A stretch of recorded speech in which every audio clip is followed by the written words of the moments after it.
So.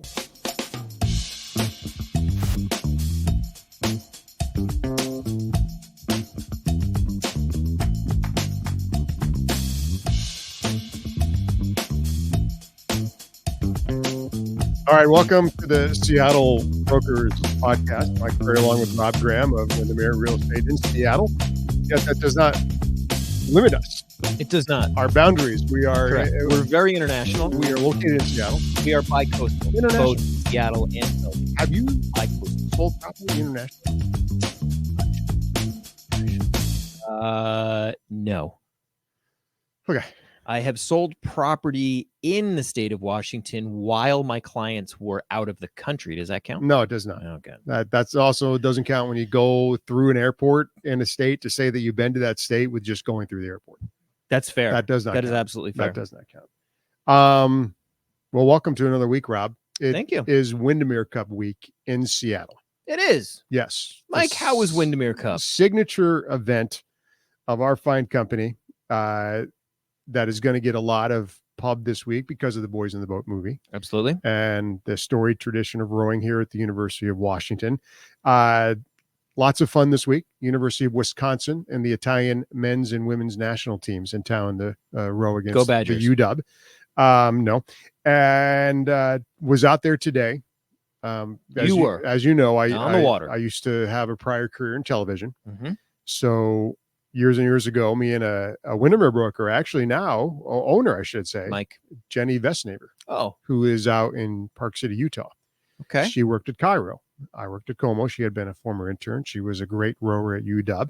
And we started this little competition between the two stations. And now it's blossomed into this whole thing called the Media Cup, which is part of Windermere Cup week. And so I worry that they're not going to invite me back, but they call me the OG because I started it. That's the only time I've been called that. Do you want to make up Is that things good? that OG might stand for? No. Because I don't think it stands for what you think it stands I don't. for. What does it stand for? Old guy? It's Oliver the Great? old What? Oliver the Great. Yes. Original gangster. All right. Yeah. Well, let's continue. I don't fit that mold at all. But anyways, we went out there Your street. today. Como had always had a very dominant boat. Yeah. And I don't know how to, I'm not going to candy coat it. We sucked. Terrible. Bad. You got Bad. launched out of a boat No. like a catapult. I did not. I do not get launched out of crew boats. I do not. Some of our more inexperienced rowers had some issues. Did you catch a crab so bad you're going to be bruised tomorrow? No. But some of the imbalance in the boat led to our bad finish. But it's okay. King 5 won. Congrats to them. Yep. And so lots of fun. And, the bottom line, you get people into rowing, and it's really the beginning of the week. And it was so cool to be there today and see the Italian national team, the men's and women's. Yeah, and was it just took a fun to photo be with on the them. water and practice? Always. And What a privilege. I've told people that when you look at that boathouse at the University of Washington, privately funded, if you want to live and work and have a career in the Seattle area, the tentacles of that program and the successful people associated with it, it's amazing. Yeah. And so if you can row, if you get on that team, it's neat. It's always a privilege to go out there. I had the privilege years ago to row in, what was that? It was, we used to do an event at Green Lake. Summer called Splash. Summer Splash. Right. And I rowed in that with one Miss Laura Smith in my boat and Miss Franny Wood in my boat. Franny rowed in college. Yes, she did. Wisconsin. Crushed us. Right. And it was hard to keep up with her because she much better than we were. And we made it to the finals. I think there were 5 teams. I think 4 made the finals. We made the finals and then ran into trouble. And I'll just leave it at that. I rode in that go once. well. I rode in that with Chip Painter was in my boat. Oh, yeah. Some of the guys Absolutely. from the Windermere home office or the corporate office. Yes. Right. So Services. as you see, it's very connected, that sport, to our company. Correct. Which is pretty cool. So Correct. Deep traditions with the Windermere Cup and us. I'll be out there Saturday. I'm always an ambassador for Windermere. I go around, pass out programs and flags. Do you? Along the cut. It's pretty cool. Good There's for lots you. of folks have parties. So that's good. You get out, get to walk and get to be a part of the spirit. So we're kind of pondering topics today, or bantering about some topics for our show. And you're like, well, let's just do some embarrassing things in real estate. And that evolved Mix it up into weird things. Correct. In real estate. And you once told me in my young career at Windermere, very early on, a quote that's been left in my brain forever. There's been a lot of Rob Grahamisms, right? I'm scared to death. What's No, about it's to one of come my out of your it's mouth. one of my favorite. Good. Remember what you said? People are weird and they live in houses. Yeah. Yeah. Both of those statements are true. Right. Exactly. Statistically verified. That leads us to today's topic. Yeah.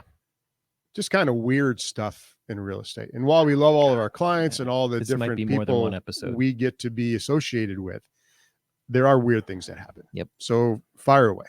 What's your first weird? We'll kind of go off. When you say weird and memorable things that have happened to me, one story in particular does pop to mind. I was representing a buyer, purchased a home. We were doing an inspection. This is a home where there were multiple couples living in the home. We show up for the inspection. They all know we're showing up for the inspection. Okay.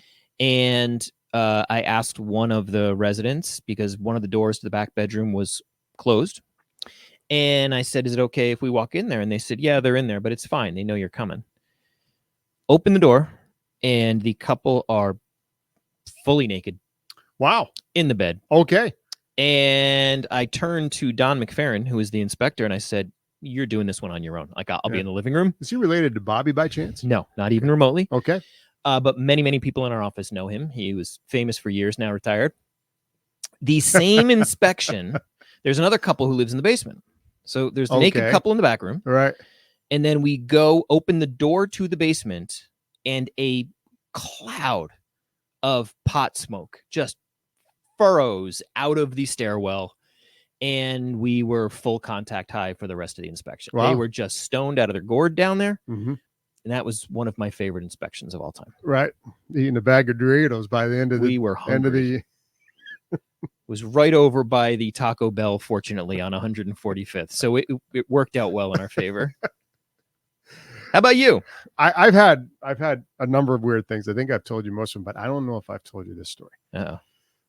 So, you get different contacts from people reaching out to you here and there. And you always consider what we do in our business, we help people. So we want to make things happen, regardless of background jobs or anything else. Everybody needs a place to live.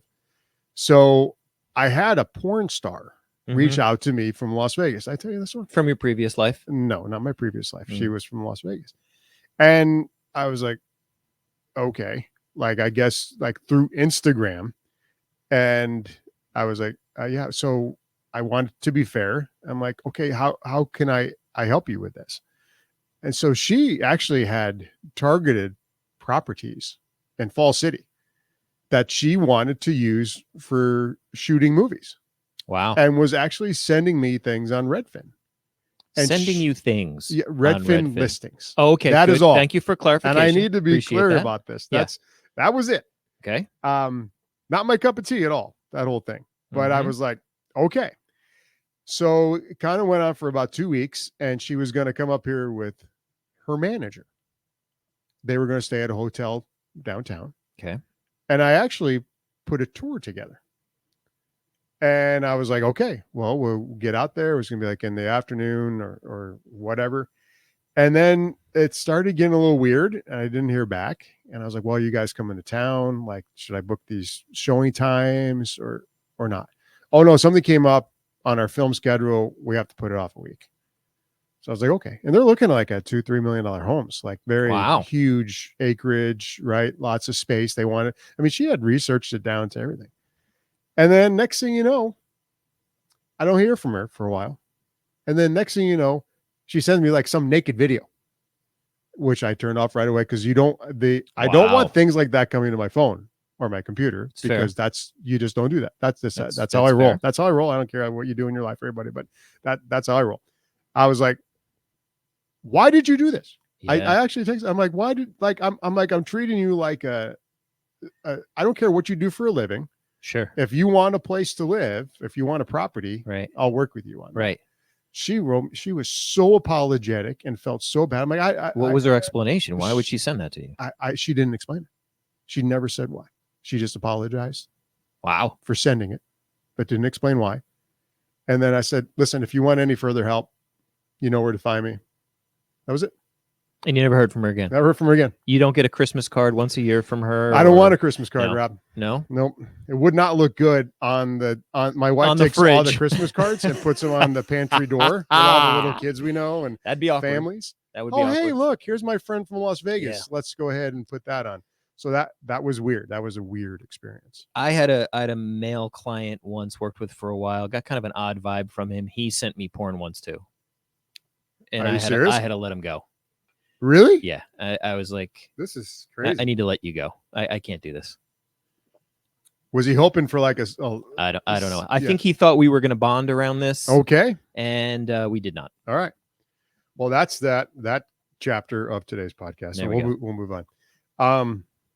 I had this is a pretty well publicized one in our office that I talked about a lot with one of my very first clients that I just adored, a senior client, and she had lived with a longtime friend, boyfriend, and come back, and I don't want to get into it, the whole big long way life works, and later stages reunited with a boyfriend from high school. Mm-hmm.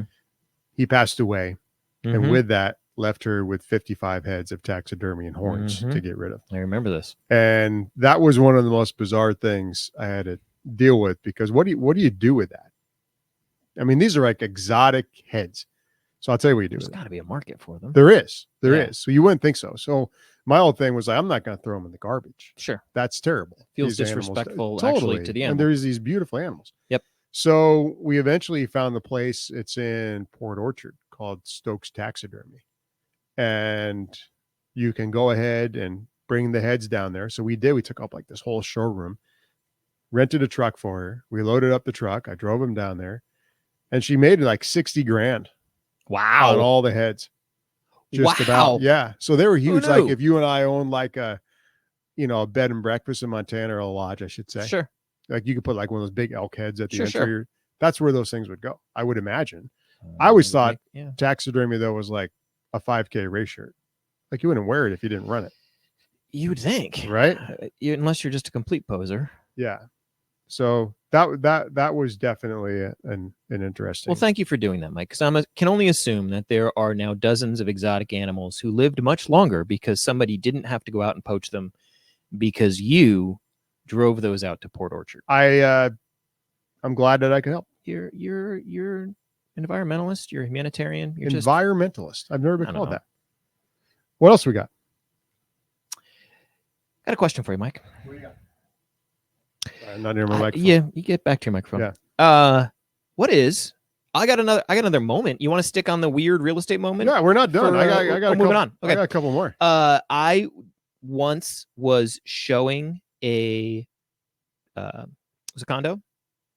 Went to the leasing office. It was one of those things they just built out, like Project C, and said I wanted to go see a unit, and the purchase person on site gave me the keys, and I walked into the unit. I opened the door to the unit. Not only was the unit furnished, but there was a couch. The back of the couch is, just sort of walking distance from the door. Mm-hmm.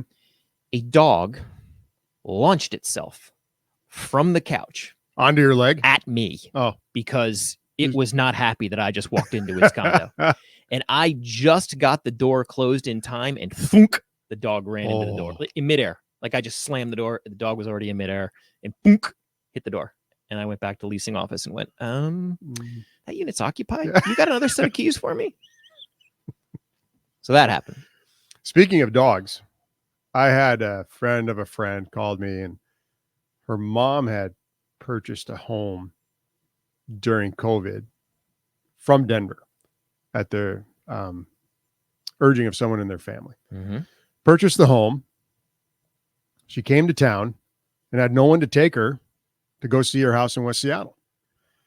And so the friend of a friend had asked me to assist if I could. Sure. So, I got a soft spot for seniors. So went up to Edmonds and got her where she was staying. And we show up at this house.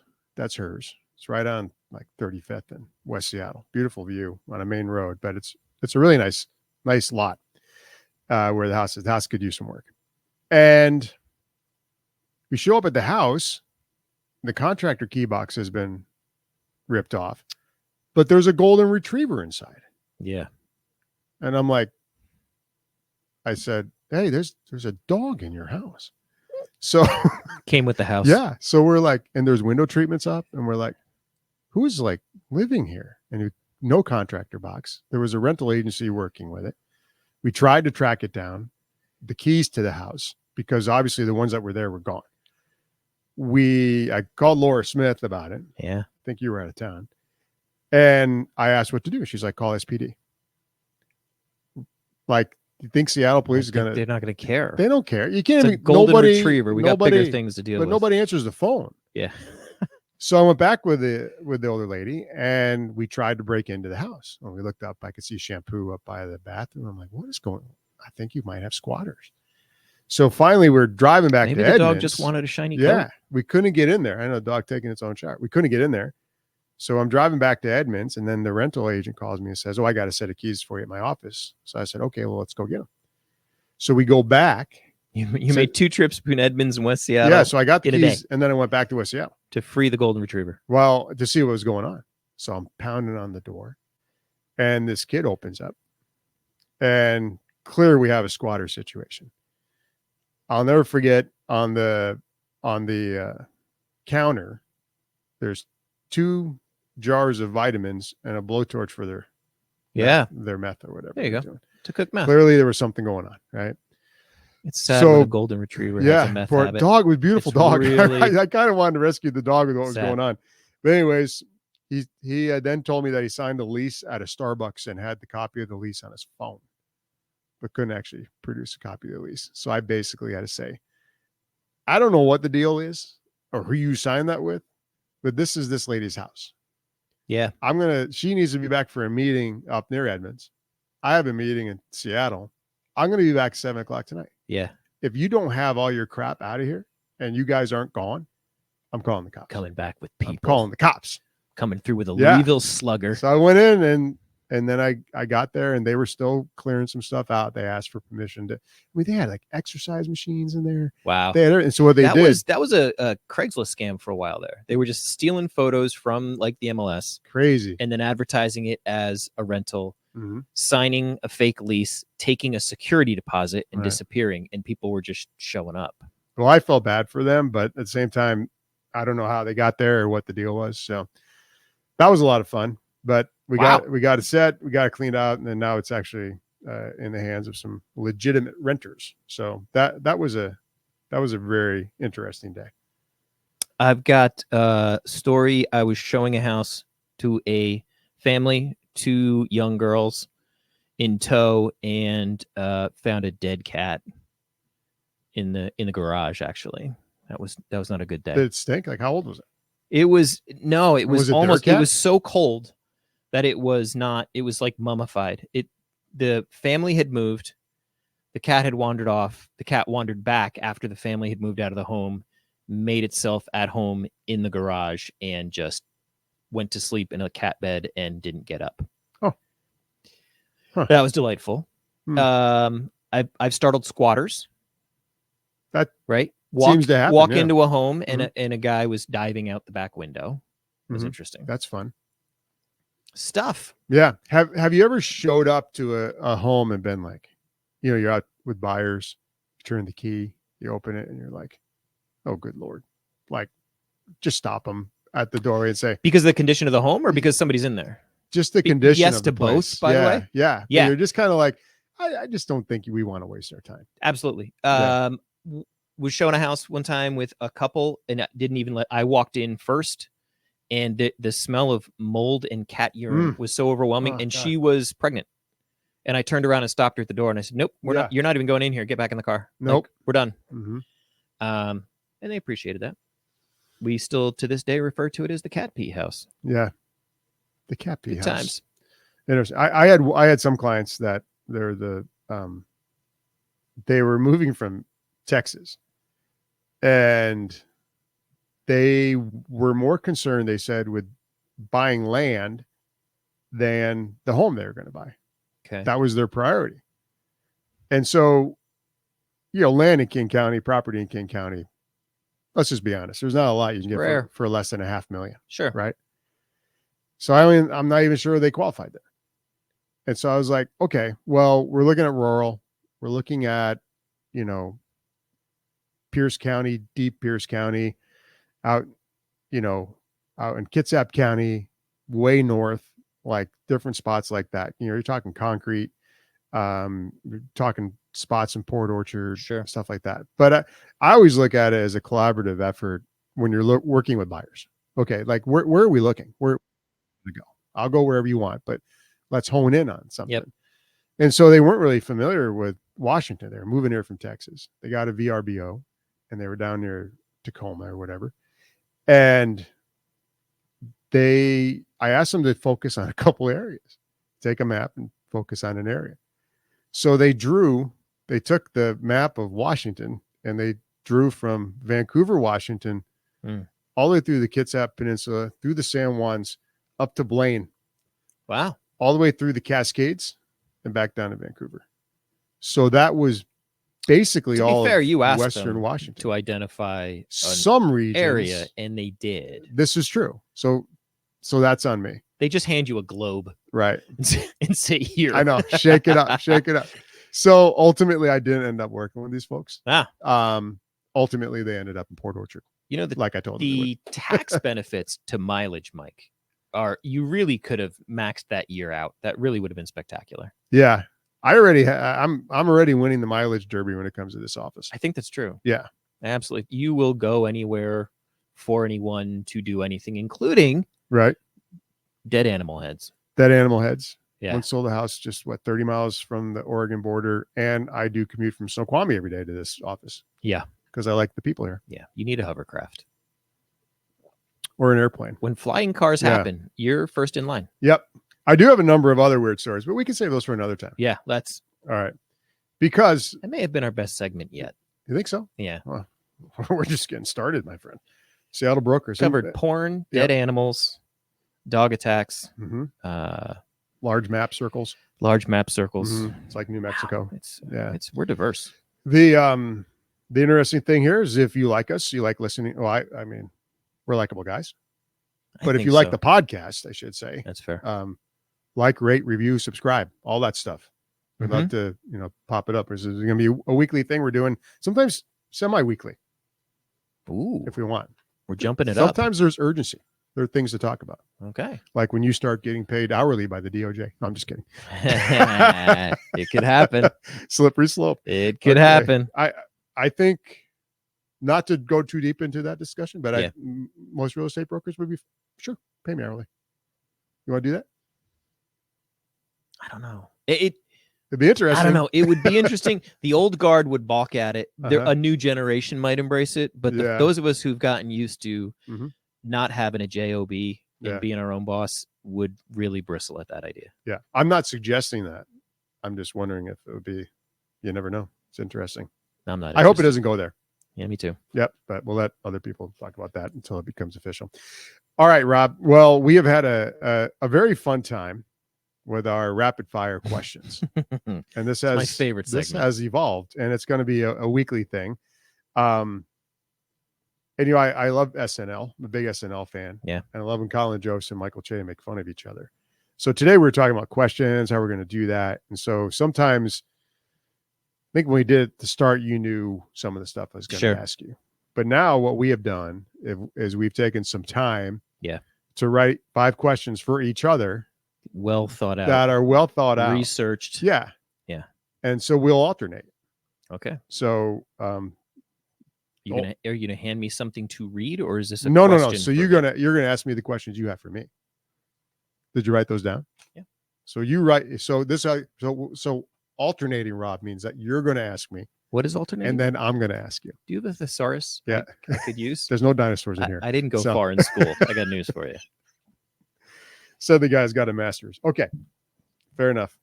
From Utah State. Go Aggies. Go Aggies. Yep. All right. So Rob. Yes, sir. Age before beauty. So you go first. Oh, that was painful. Yeah, it was. So here's my question for you, Mike. Sure. I need you. I'm laughing already. To name the song that you are embarrassed to admit you love. Wow. I'm not.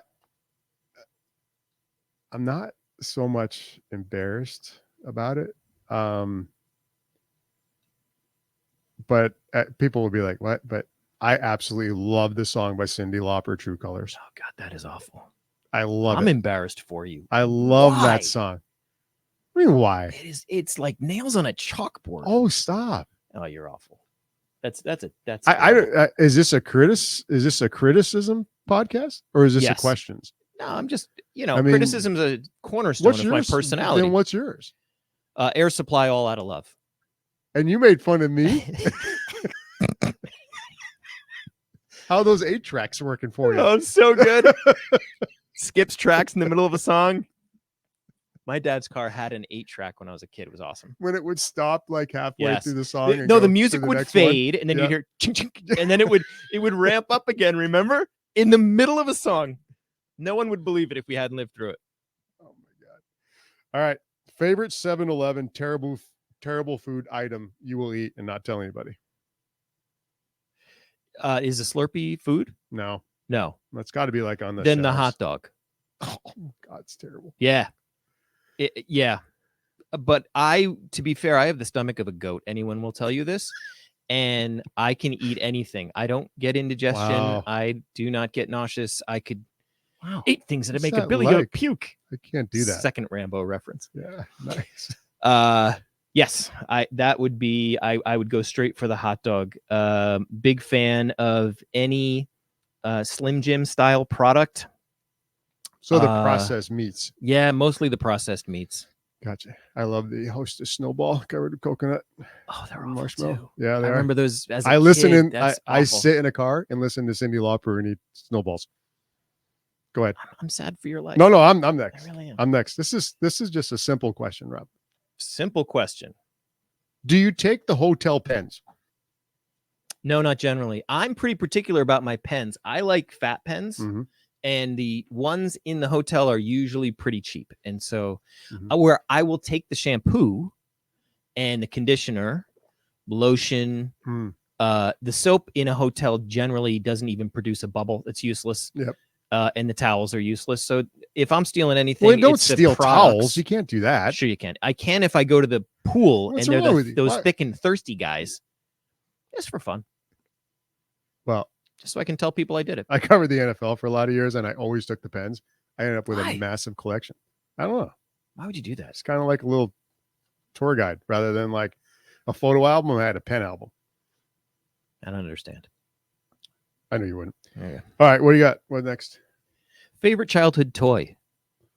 Favorite childhood toy. I had those little the little boxer guys. Oh yeah, like Rock'em Sock'em robots. No, they were actual boxers.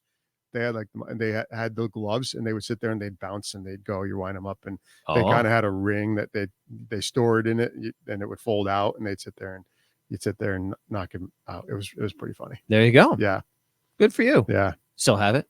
No. Well, I might have to look. Maybe got a lot of stuff in my garage. What about yours? Matchbox cars, which are still in my mom's attic. For years and years and years, I would get a metal slinky every Christmas and destroy it by New Year's because you can tangle the snot out of them. Sure. Star Wars figures, Stomper trucks. Remember Stomper trucks? And I got a red bicycle for my birthday. Was the greatest gift in the history of the world. I didn't realize we were going to actually unload Rob Graham's toy closet, but thank you. Okay, that's fine. All right, the article of clothing you wear at home that you don't want anyone to see you in. Wow. Mike, I have a French maid outfit that I slide into. I wouldn't doubt it. And I put some Barry White on, and I just cry. I just have a good cry. And that's what I call Thursday night. I'm sorry I asked this question. I have some terrible sweatshirts that are just god awful. The thing that I wear. No, not much. No. I have a few animal costumes that I don't really want to talk about. Yeah, let's go move on. How about you, Mike? What? Give me an article. I have an Iowa onesie. That's true. Black I've and seen yellow. it. Yeah, good stuff. It's actually on your Facebook page, I think. No, maybe. What do you got? What would be your favorite future vacation spot? Somewhere you've never been. As a guy who's been everywhere. No, I haven't been much in Europe. So I really just want to go to Italy on a one-way plane ticket, like as far as open-ended, I should say, Sure. and just do everything that's there to do. Just Italy. Spend a lot of time there. I've got family from Angel there. hair pasta. Angel hair pasta is number 3 mentioned. Yep. You bet. Yeah, I want to take a pizza class in Florence. I mean, yeah, that would be That'd be good. That would be it. And then once I've done everything I wanted to do in Italy, maybe shoot over to Portugal. Check that out. So did you see that they're going to start selling like almost like Disney, like passes to get into Venice? No, because it's overcrowded. Like the tourism, they're going to limit the amount of tourists, and they're starting to do that with national parks, and they're doing it. Oh, they should do it around with the world parks. at a lot of places. Yeah, so it's crazy how much global tourism is just taking over everything and really ruining stuff. So they have to limit it, and especially Venice. The way I've never been, I've only seen it and read about it, and it's so constricted, right, with the way the canals are and everything. So they're going to start selling passes. So get your passes now. Yeah. All right. This is an interesting question. Inspired by the show Suits. Did you ever watch Suits? Not that I will admit. No. You know what? Let's just take down that veil. You're not that cool if you watch, or uncool if you watch something. Big deal. There's so many selections out there. If you watch, don't be embarrassed. It's fine. It's okay. Pass. There's a lawyer in Suits by the name of Harvey Specter. He's a big Scotch fan. That motivated this question. If you could sell a $3 million house to anyone, then drink a $3,000 bottle of scotch with them to celebrate, who would it be? Myself. Great. $3 million house. Right. $300 bottle of scotch. $3,000 bottle. $3,000 talking like single malt stuff. Like brewed by, I don't know, Jack Daniels himself, right? Like, but that's whiskey. That would be whiskey. By Rob Roy himself. Wow, that's a good question. I don't know. Mm-hmm. I will tell you the most interesting person I've ever had scotch with. Who? Jeff Bezos. Really? Yeah. I don't know if I'm allowed to say that. I'm probably not. He started Amazon in a little garage. Did he? Yeah. I did a story on my YouTube channel. Check it out. What is this Amazon you speak of? Yeah. I've never heard of it. Living in Western Washington, 425. Please subscribe. Anyways, Amazon. He started in a little garage. Yeah. In Bellevue. Yep. Little Crazy. bookstore. Selling books. So Bezos. So did you enjoy that? Was it like you and Jeff kicking back, hanging out? What happened was I used to work in catering, and I was working the bars, and they had me work effectively the green room. It was a charity event, and he was sitting in there waiting to go on stage to do a pitch and raise money for charity, and he was sitting at the bar. And I had a bottle of Jura, if you know what Jura is, a bottle of scotch, and he ordered it, and we sat there and chatted about scotch.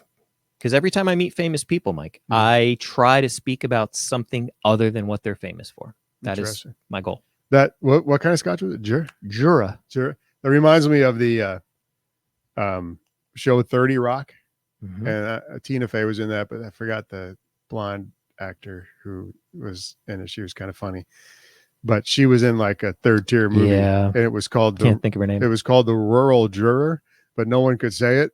Like, hey, you were in the Roger. Same thing. That's where the scotch came from. I imagine to like hang out and have I imagine like chilling out in a big leather chair, drinking scotch and talking to somebody. It'd probably be George Clooney. Yeah, he's a tequila guy now. Yeah, but I think he drinks scotch if you bought that. Are you a scotch guy? No, not at all. Yeah, I was going to say we could just go off and talk about scotch now, but never mind. Yeah, that be a very one-sided conversation. All right, do you have another question? We should be almost done. Favorite chick flick? Well, I'm a total like rom-com guy. Yeah, like I'll watch them. I kind of like movies that leave you feeling good. Favorite chick flick? Wow. Could you get in trouble for saying that? Probably. Yeah. Okay. I don't know. Is 10 Things I Hate About You a chick flick? I don't know. Never seen it. With Heath Ledger? Sounds like it. I don't know, Rob. I'd have to give that some thought. I mean, I've seen a bunch of them. We'll have to do another episode. Probably clouding my judgment. Okay, last one here. Inspired by the meeting the women's Italian national team today, rowing team. If you could be any nationality and live in another country, what nationality would it be and where would it be? Scotland. You want to be Scottish? Yep. Aren't you Scottish? Yep. No, that's not the question. You have to be something other than what you are. Like you have to pick something Irish. else. No, and then you're fighting with yourself. How does this? No, I'm not sure how this would work. So my dad's mom, born in Belfast. My dad's dad, born in Dublin. So Irish, right? But ancestrally emigrated over from Scotland. So we were both Scotch and Irish, historically Scotch. Does that make me Scottish or Irish? I don't know, because I just am so glad you said ancestors. Didn't say ancestrally cousins. No, that's good. No. So I can't pick either of those countries. You'd be Skyrish. I'm Celtic, is what I am. If I can't pick those two, it's New Zealand. New Zealand. Love New Zealand. I think I want to be Norwegian. Why? I just think it's cool there. It's pretty there. I think people are cool there. They have a good way of life. Never been? Yeah. Ever been to Norway? No.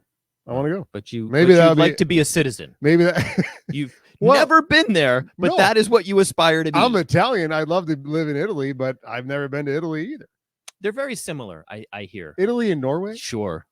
A lot of angel hair pasta in Norway. No, there's not. There's a lot of gefilte fish or things like what's that's that? Yiddish. That's gefilte fish. No, I'm thinking of the other thing. What's the dry fish? He's thinking of the other what thing. am I thinking of? Wish call my friend Sig Hansen and ask him. What is it? I don't know. I can't remember. It's like pickled herring. Pickled herring. Pickled herring. Jesus. Yeah. I'm gonna try playing this music here. But I think we're done. I think we should. Yeah. So we covered it all. We don't want to. I think the public is spoken. Yeah. The joys of Windermere Cup, the odd things that happen in real estate, as well as our wonderful questions for each other that will just keep on rolling. Yeah. You got both our websites on the description page. Remember to like, rate, review, and subscribe. And if you have a question for us that you want to put on the pod, fire away. Keep it clean. And until next time.